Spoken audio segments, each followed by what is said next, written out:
Queridas irmãs, queridos irmãos, que a paz do Mestre Jesus possa envolvê-los com muito amor e muita luz. Este é o quadro Conversando sobre Jesus no canal do Lar Ismael no YouTube.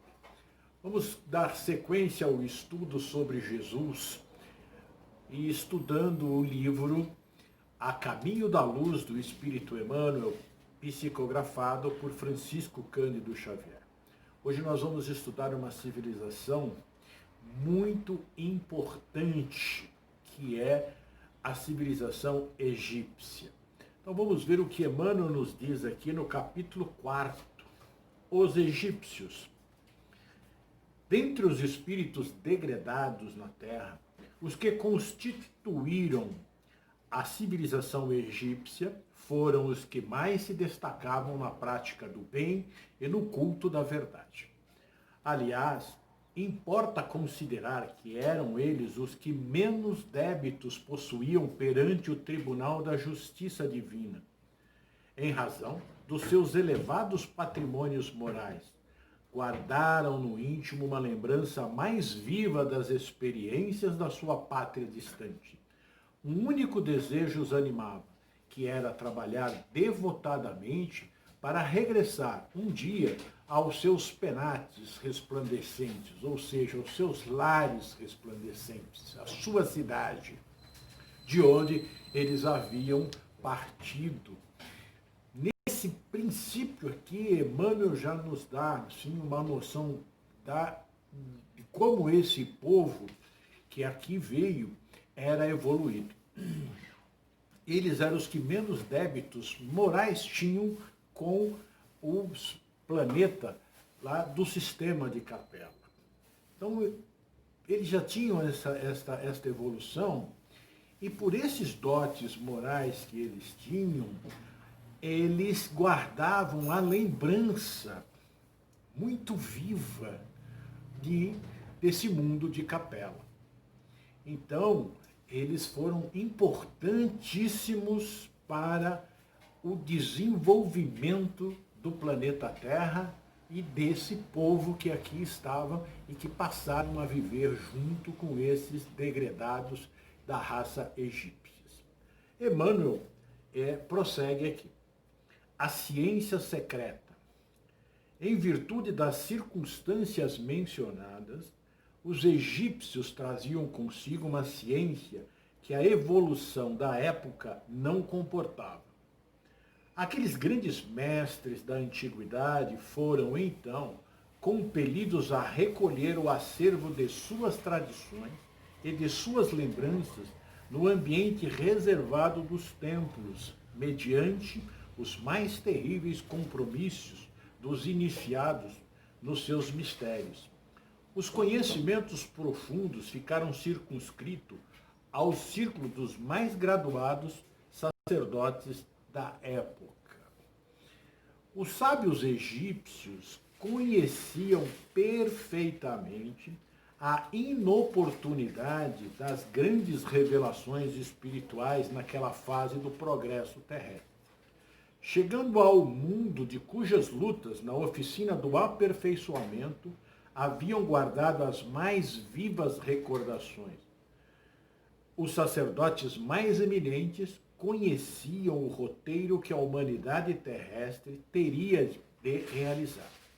Aí residem os mistérios iniciáticos e a essencial importância que lhes era atribuída no ambiente dos sábios daquele tempo.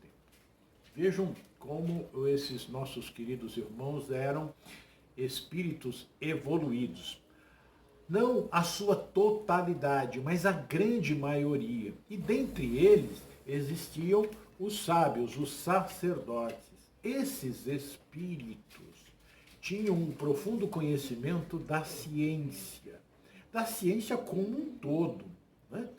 Então, o que eles fizeram? Eles pegaram todo esse conhecimento deles, né, e construíram templos para ali estudarem, para ali desenvolverem essas ciências que eles diziam que eram ciências ocultas.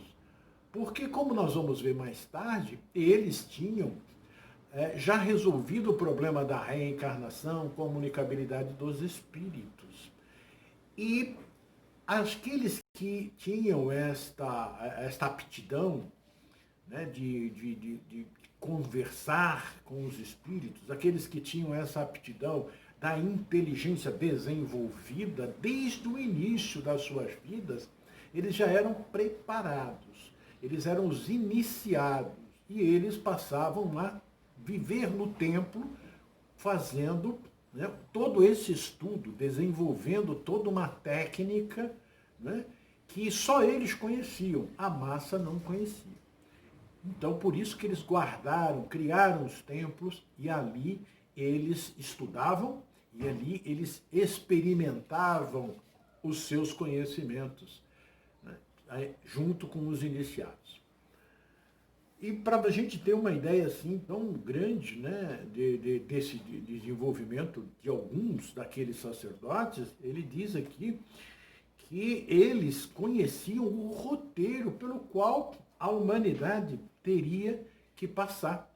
Vejam, mas isso é por conta da sua reminiscência passada, das suas vidas passadas. Eles vêm de um orbis que já estava num período de evolução muito grande, quando eles foram degradados porque não tinham a disposição de seguir a lei. O orgulho, o egoísmo era muito forte.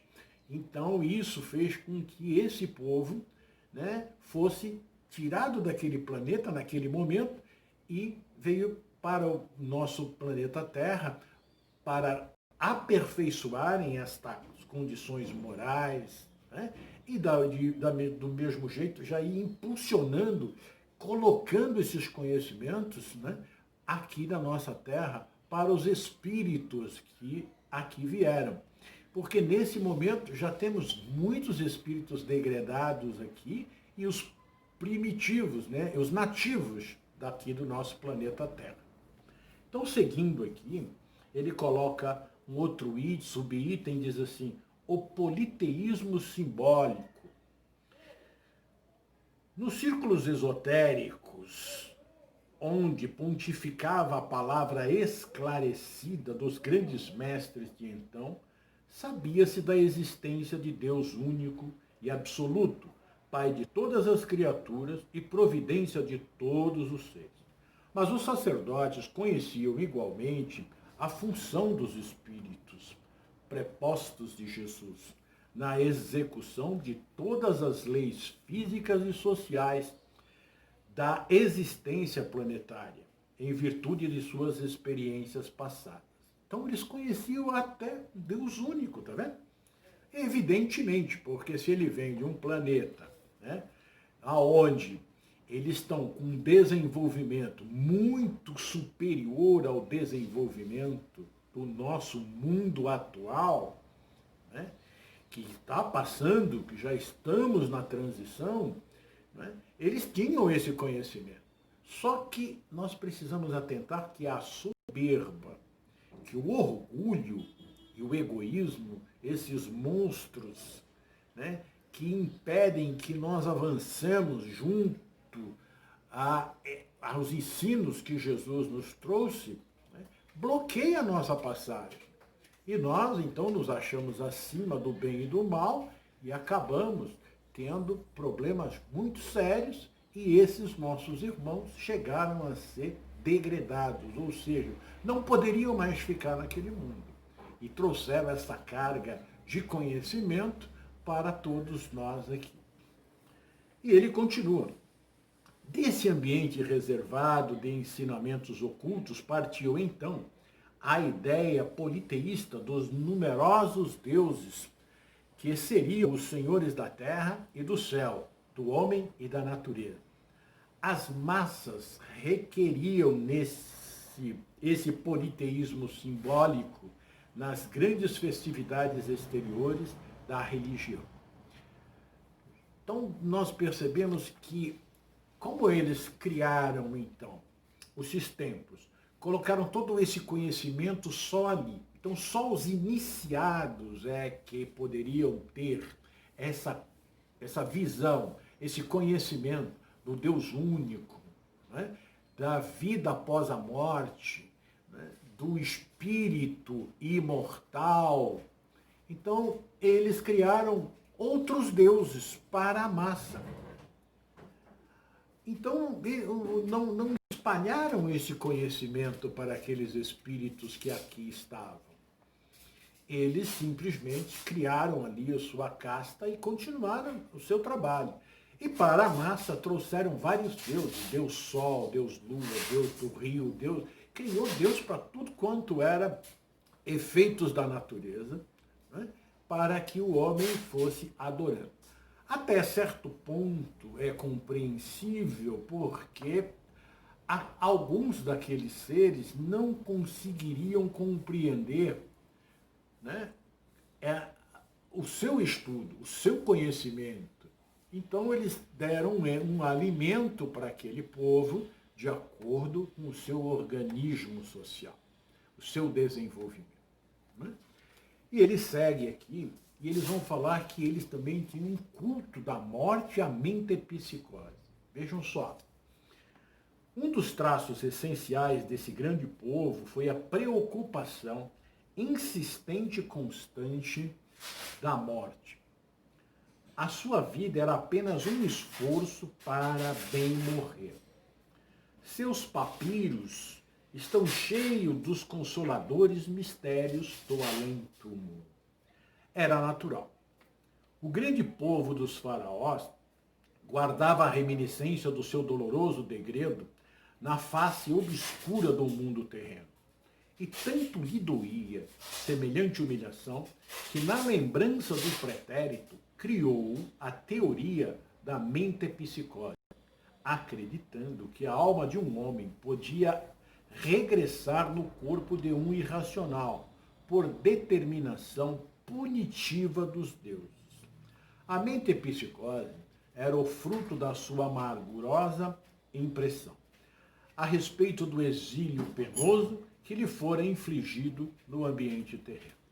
Nós conseguimos compreender hoje, então, esse culto da mentepsicose, porque eram seres que viviam em um planeta maravilhoso, de um desenvolvimento tecnológico, científico, intelectual e moral astronômico, né? Muito maior do que o nosso aqui.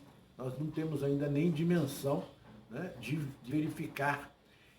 Esses seres sendo retirados deste mundo por não terem a mesma afinidade vibratória que aqueles que lá estavam, quando eles reencarnam, lembram que eles reencarnaram em encarnaram em corpos primitivos, as primeiras encarnações. Depois é que esses corpos foram se melhorando, os trabalhadores de Jesus foram trabalhando esses corpos, e aí eles já reencarnaram em corpos mais condizentes, mas muito aquém, com certeza, dos corpos que eles tinham no planeta onde habitavam lá em Capela. Então, por isso, por habitarem corpos muito inferiores, eles criaram, então, a ilusão de que o espírito que não seguisse as leis divinas, os espíritos que não se aplicassem bem na vida, eles reencarnariam em corpos de animais. Uma coisa que não acontece, né? Porque o espírito humano só encarna em corpo humano, né? Mas a correlação, né, de sair de um lugar maravilhoso para um outro, num corpo muito inferior, essa relação era quase perfeita, de que ele viria num corpo irracional ainda, né? E os egípcios e as ciências psíquicas, isso é um outro tópico. A ciência psíquica da atualidade eram familiares aos magnos sacerdotes dos templos. O destino e a comunicação dos mortos e a pluralidade das existências dos mundos eram para eles problemas solucionados e conhecidos. Então, eles não tinham nenhum problema com relação a isso. Né? E nós já falamos anteriormente. Num grande número de frescos, apresenta-se o homem terrestre acompanhado do seu duplo espiritual. Nas pinturas que eles faziam, né, eles já faziam as pinturas de um homem com o seu perispírito, né, o seu corpo espiritual, aquele que não morre. Os papiros nos falam de suas avançadas ciências nesse sentido, e através deles podem os egiptólogos modernos reconhecer que os iniciados sabiam da existência do corpo espiritual pré-existente que organiza o mundo das coisas e das formas. Então, eles já tinham esse conhecimento, né? Eles que a gente está se referindo é a casta do povo egito, né? Não é todo o povo que estava aqui. A casta do povo egípcio, eles tinham esse conhecimento, né? Mas guardavam nos seus templos, né? E o povo tinha um conhecimento superficial de tudo isso, ok?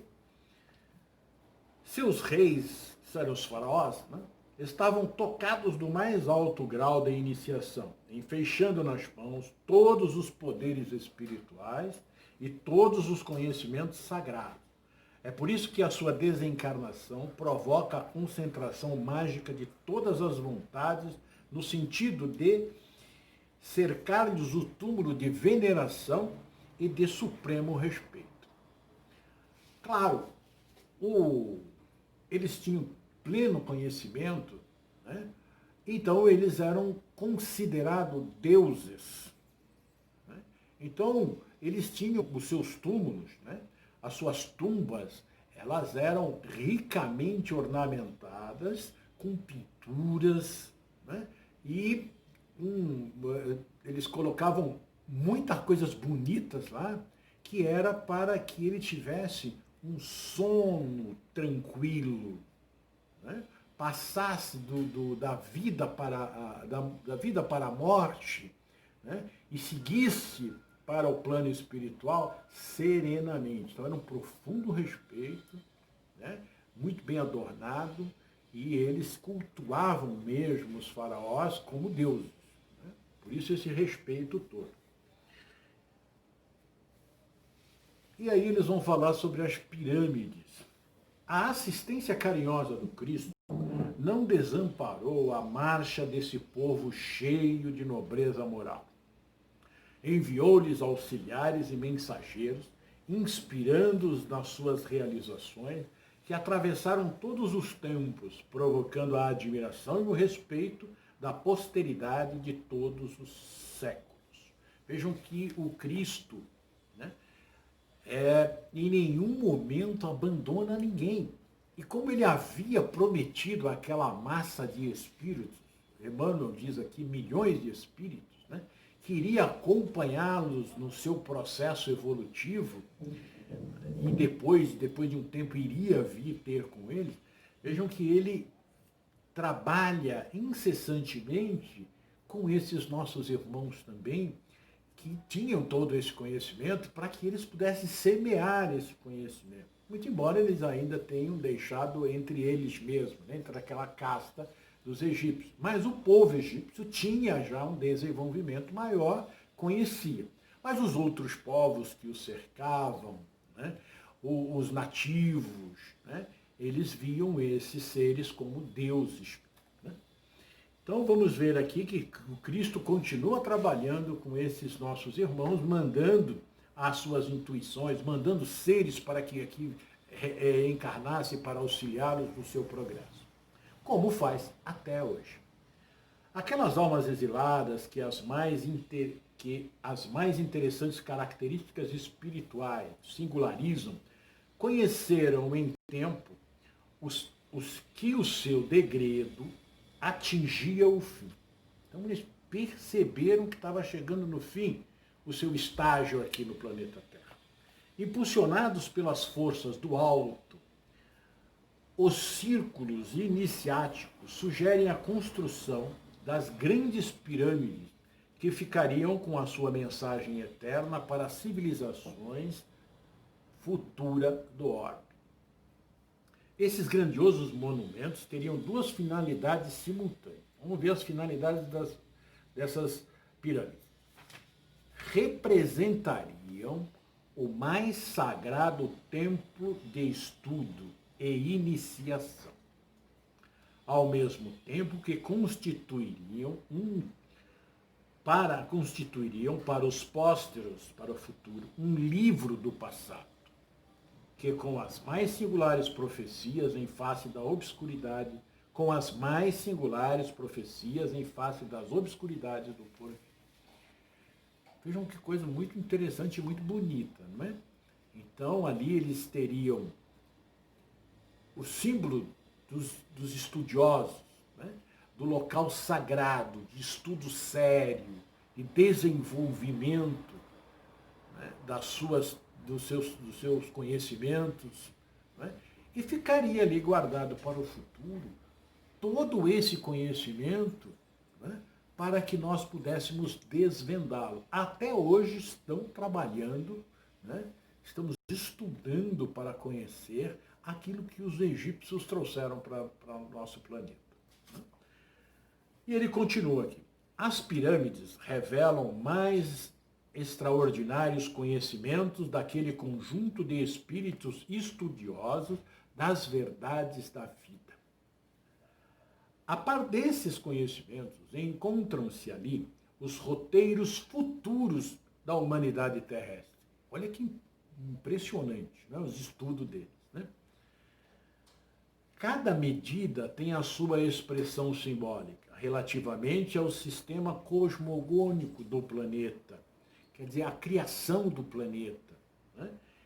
E a posição no sistema solar.